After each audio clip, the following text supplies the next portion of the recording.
कसं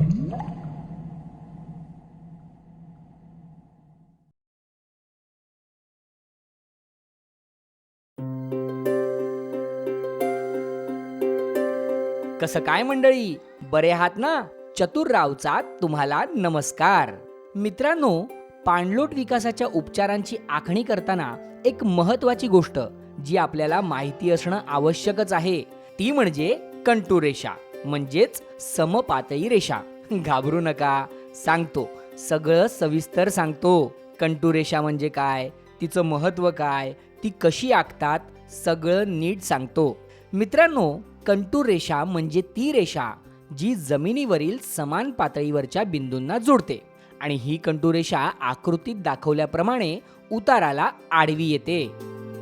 आता तुम्ही म्हणाल, जमीन ही सर्वत्र सपाट नसते, ती कुठे वर तर कुठे खाली खचलेली असते, तर अशा भूभागात समान पातळीवरचे बिंदू मिळणार तरी कसे? तर मित्रांनो, तंत्रशुद्ध पद्धतीचा वापर करून अशा उंच सखल भूभागातही आपल्याला समान पातळीवरील बिंदूंची शृंखला नक्कीच मिळवता येते आणि आज आपण तेच शिकणार आहोत. काय म्हणालात, कंटूर रेषा आखणं का गरजेचं आहे? अहो, कंटूर रेषेवर जेव्हा आपण कोणताही पाणलोट उपचार करतो तेव्हा तो तंत्रशुद्ध पद्धतीने केला जातो आणि परिणामकारक ठरतो. म्हणजे बघा, हे दाखवलेले सीसीटी कंटूर रेषांवर खणलेत तेव्हा वाहत येणाऱ्या पाण्याचा आणि गाळाचा दाब या कंटूर रेषांवरच्या सीसीटीवर सर्वत्र एक समान पद्धतीने पडतो. त्यामुळे ते न तुटता त्यांची कामगिरी उत्तमरित्या पार पाडतात. शिवाय जेव्हा कंटूर रेषांवर पेरणी केली जाते तेव्हा पाणी आणि सुपीक माती सर्वोत्तम पद्धतीने अडवली जाते आणि उत्तम मृद व जलसंधारण होऊन पिकांची भरघोस वाढ होते. तर मग मित्रांनो, आता तुम्हाला उत्सुकता असेलच की या लाख मोलाच्या कंटूर रेषा मिळवतात तरी कशा? तर या कंटूर रेषा आपल्याला हायड्रोमार्कर तसंच जलयंत्र यापैकी कुठल्याही उपकरणाचा वापर करून मिळवता येतात. यापैकी हायड्रोमार्करच्या सहाय्याने कंटूर रेषा कशा आखायच्या या विषयावर आम्ही स्वतंत्र फिल्म बनवली आहे. परंतु मित्रांनो, जलयंत्राच्या सहाय्याने कंटूर रेषा आखण्याचं काम हे हायड्रोमार्करच्या तुलनेत अगदी सहज आणि जलद गतीने करता येतं. म्हणूनच आज आपण जलयंत्राच्या सहाय्याने कंटूर रेषा कशा आखायच्या ते पाहणार आहोत. आणि मित्रांनो, विशेष म्हणजे या जलयंत्रासाठी बाजारात जाऊन शोधाशोध करण्याची किंवा खिशातले पैसे मोजण्याची अजिबात गरज नाही. घरच्या घरी तुम्ही स्वतः हे जलयंत्र सहज तयार करू शकता आणि या विषयावर सुद्धा आम्ही एक स्वतंत्र फिल्म बनवली आहे. त्या फिल्म मध्ये आम्ही जलयंत्र बनवण्यासोबतच त्यामध्ये पाणी भरून ते वापरण्यासाठी कसं तयार करायचं या बाबतीतही सविस्तर माहिती दिलेली आहे. त्यामुळे प्रथम ती फिल्म नक्की पहा आणि त्याप्रमाणे घरच्या घरी जलयंत्र बनवून ते वापरास तयार करून घ्या. आता आपले कृषी अधिकारी मित्र मोहिते सर झटामझिरी गावातील एका पडीक जमिनीवर गावकऱ्यांच्या मदतीने सीसीटी करता जलयंत्राच्या सहाय्याने कंटूर रेषा आखणार आहेत. तिथे जाऊया. नमस्कार मोहिते सर. नमस्कार चतुरराव आणि शेतकरी मित्रांनो. तर मित्रांनो, कंटूर रेषेची आखणी करण्यापूर्वी सर्वात सुरुवातीला जलयंत्र हाताळण्याबाबतचे काही महत्त्वाचे मुद्दे आपण पाहूया. हे जलयंत्र हाताळताना याच्या दोन्ही पट्ट्या ह्या सरळ उभ्या पकडा. त्या कोणत्याही परिस्थितीत आडव्या पकडू नका, अन्यथा त्याच्यातून पाणी बाहेर पडू शकतं. तसेच जलयंत्राच्या पट्ट्या एका ठिकाणाहून दुसऱ्या ठिकाणी नेताना जलयंत्राच्या पट्टीवर असलेल्या पाईपचं तोंड हे बोटाने बंद करायला विसरू नका, जेणेकरून पाईपातून पाणी बाहेर जाणार नाही. त्याचबरोबर आणखी एक महत्त्वाची गोष्ट, जलयंत्राच्या पट्ट्या एका ठिकाणाहून दुसऱ्या ठिकाणी हलवताना पाईपची पट्टी बरणीच्या पट्टीपेक्षा नेहमीच वरती पकडा. कारण जर तुम्ही पाईपची पट्टी ही बरणीच्या पट्टीपेक्षा खाली पकडली तर पाईपमधून पाणी बाहेर जाण्याची शक्यता असते. लक्षात आलं? चला तर आता कंटूर रेषेच्या आखणीच्या कामाला सुरुवात करूया.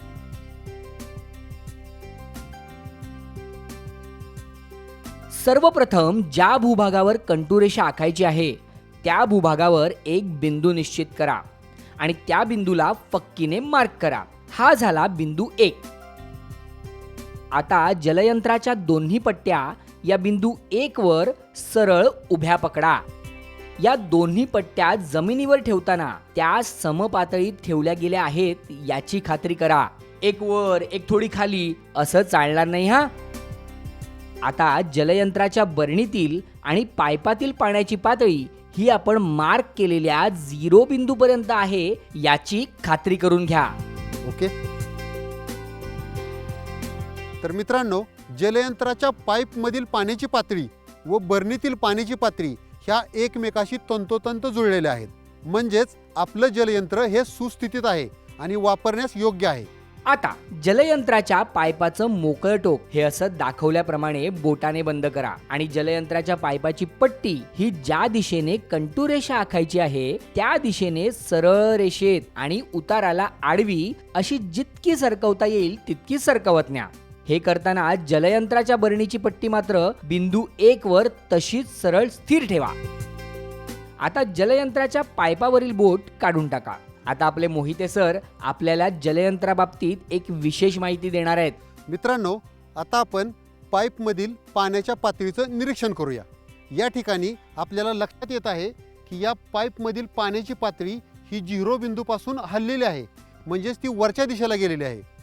परंतु त्याच वेळी आपण जर बरणीतील पाण्याची पातळी पाहिली तर ती बरोबर 0 बिंदूवर स्थिर आहे, म्हणजे ती हललेली नाहीये. मित्रांनो, हीच आहे जलयंत्राची मजा. आपल्या डोळ्याला असं दिसतं की बरणीतील पाण्याची पातळी ही हललेली नाही, म्हणजे स्थिर आहे. परंतु प्रत्यक्षात मात्र ही पातळी थोडीशी हललेली असते. हा बदल इतका सूक्ष्म असतो की तो आपल्याला साध्या डोळ्यानं दिसत नाही. परंतु काळजी करू नका मित्रांनो, हा बदल अगदीच नगण्य असल्यामुळे याकडे आपण दुर्लक्ष करू शकतो. म्हणूनच जलयंत्राचा वापर करताना आपल्याला पाईपच्या पट्टीवरीलच पाण्याची पातळी तपासायची आहे आणि बरणीतील पाण्याची पातळी ही 0 बिंदूवर स्थिर आहे की नाही याची वेळोवेळी शहानिशा करायची आहे. अरे वा सर, एकाच पट्टीवरील पाण्याची पातळी तपासावी लागणार म्हणजे काम तर अगदी सोपं झालं. परंतु आता कंटूर रेषेचा पुढचा बिंदू कसा मिळवायचा ते सांगा की. तर त्यासाठी ही पाईपची पट्टी ही वर किंवा खाली थोड्या प्रमाणात सरकवून त्याच्यातील पाण्याची पातळी ही 0 बिंदू बरोबर तंतोतंत जुळवायची आहे. आता मित्रांनो, तुम्ही म्हणाल की ही पट्टी वरती सरकवायची किंवा खालती सरकवायची, हे नक्की कसं कळणार? तर यासाठी एक साधं सोपं गणित आहे.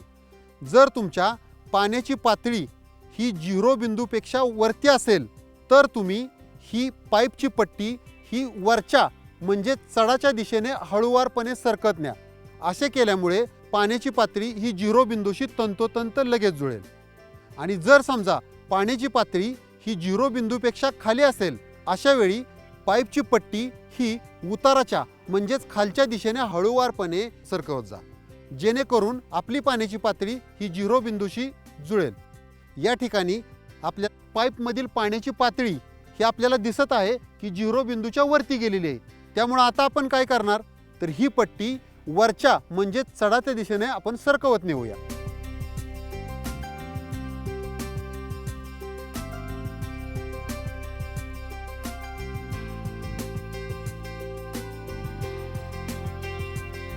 तर मित्रांनो, ही पट्टी खालीवर सरकवून आपल्याला एक असा बिंदू मिळालेला आहे ज्या ठिकाणी पाईपमधील पाण्याची पातळी 0 बिंदूशी तंतोतंत जुळलेली आहे. आणि त्याच वेळी आपण बरणीतील पाण्याच्या पातळीचीही खात्री केली तर ती 0 बिंदूवर कायम आहे. चला तर हा बिंदू फक्कीने मार्क करूया. हा झाला आपला बिंदू 2.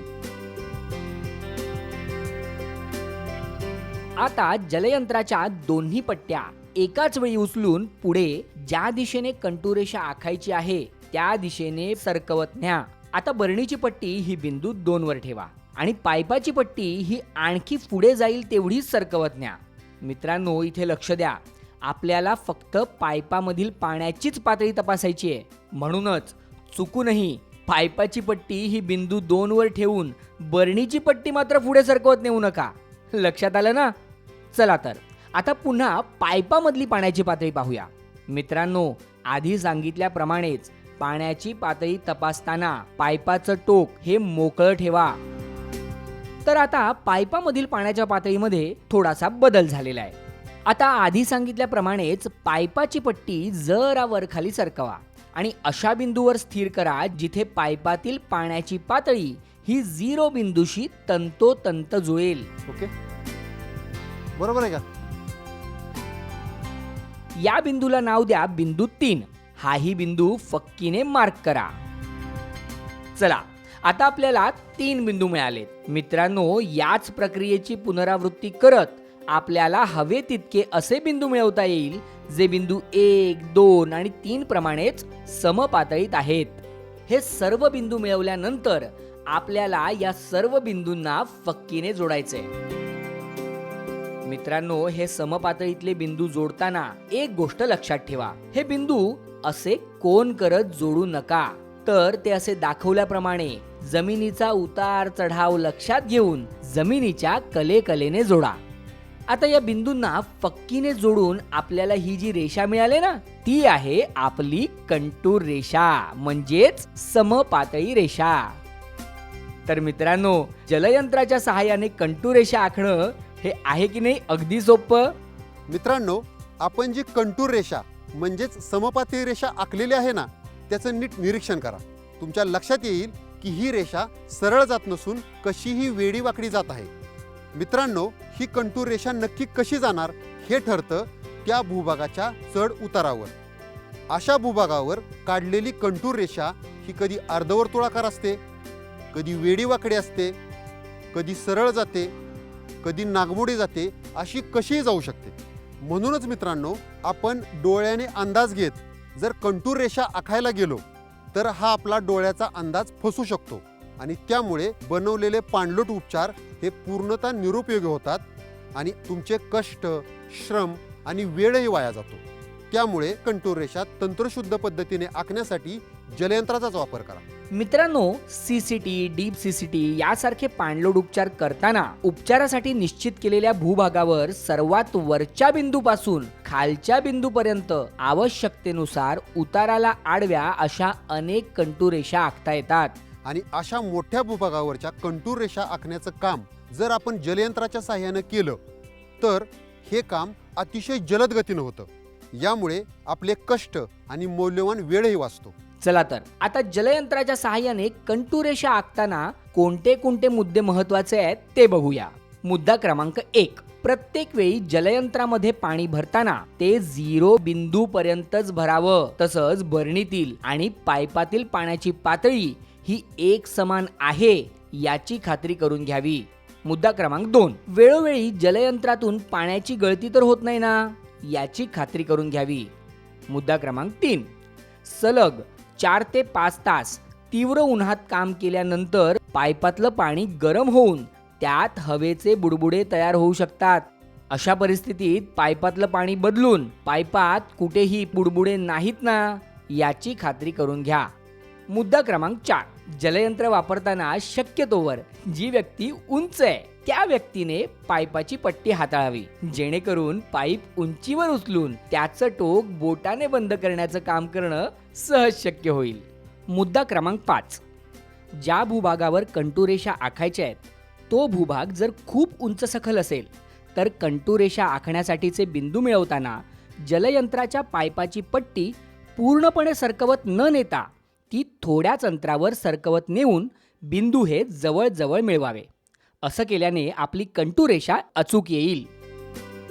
तर मग मंडळी, आता वाट कसली बघताय? अहो, जलयंत्राच्या सहाय्याने कंटूर रेषा आखून पाणलोटाच्या कामाला गती द्या आणि आपल्या गावाला पाणीदार करा.